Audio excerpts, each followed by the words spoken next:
Hey folks, back with another vinyl unboxing. This time we got Stevie Nicks' Belladonna. Probably her best album. One of my favorite albums of all time. I mean, this has been reissued a bunch of times. So this, as far as the CD reissue, they came out with the 3 CD edition. So it was like one CD was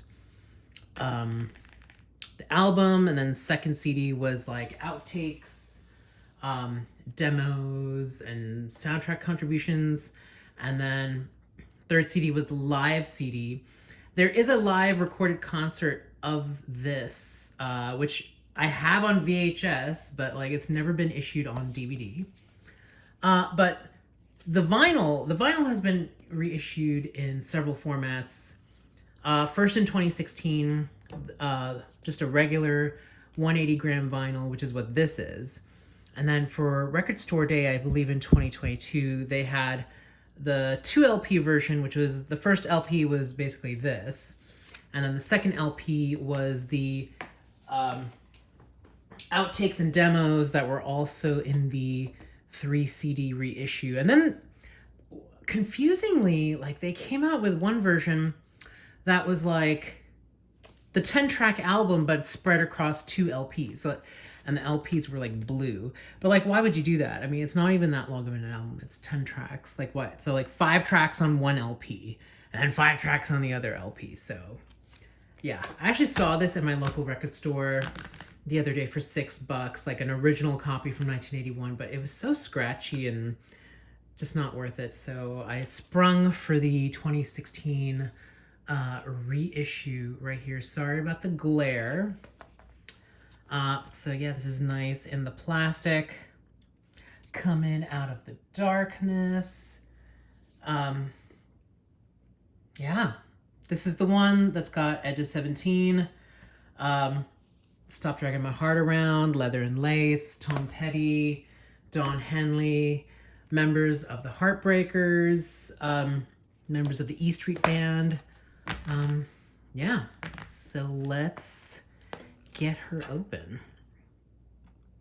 Now, as far as owning this album, I only ever bought the original CD, the unmastered CD, which is the one that's most widely available. And while it does contain the lyrics, it does not contain any of the interior photos from the LP, which is kind of weird.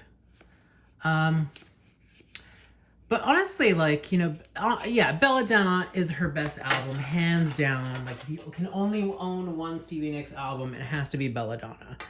But I wish that some of her other albums would get some love, especially like Wild Heart and Rock a Little. Like, those are good albums that deserve to be reissued as many times as Belladonna has. So we're going to open it up.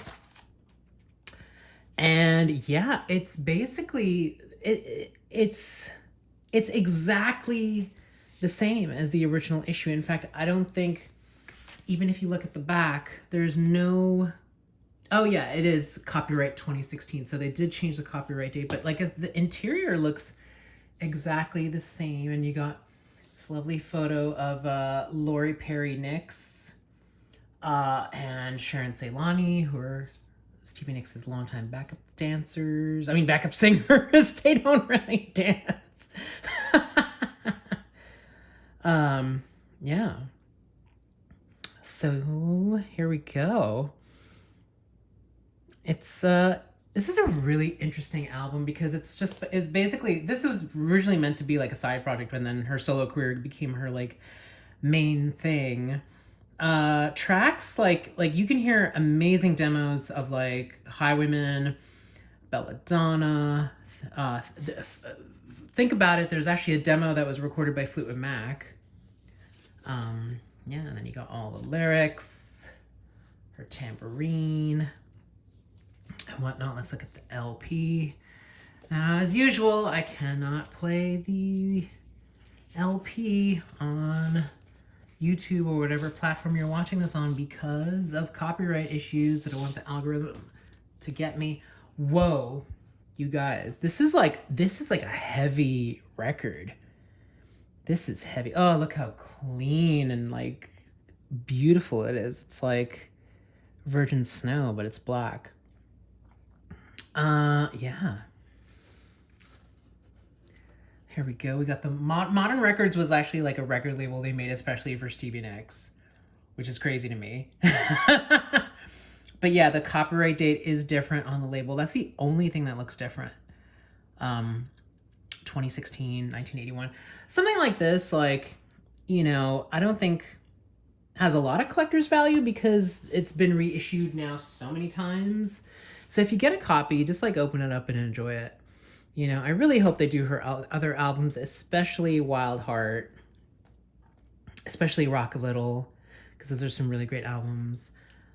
Yeah, this is a beautiful record. I'm really going to enjoy listening to it. So the story behind the cover, if I'm not mistaken, was like, this was meant to be the opposite of the cover of Rumors. So it's like, Rumors was like, they were dressed in black on a white background. This is like, she's dressed in white on a black background. And that's where the come in out of the darkness comes from. It's like she's coming out of the darkness. Even though this was like right before she went really heavy into cocaine and yada, yada, yada. But, you know, that's not this type of channel. We're just opening the record. And as always, I don't know how you guys open your records, but I like just make a little slit on the side so then I can still have the hype sticker and whatnot. Get yourself an X-Acto knife. I'll put a link in the description for this one. And I'm going to enjoy this record right now. So thanks for joining me and many more to come. Peace out.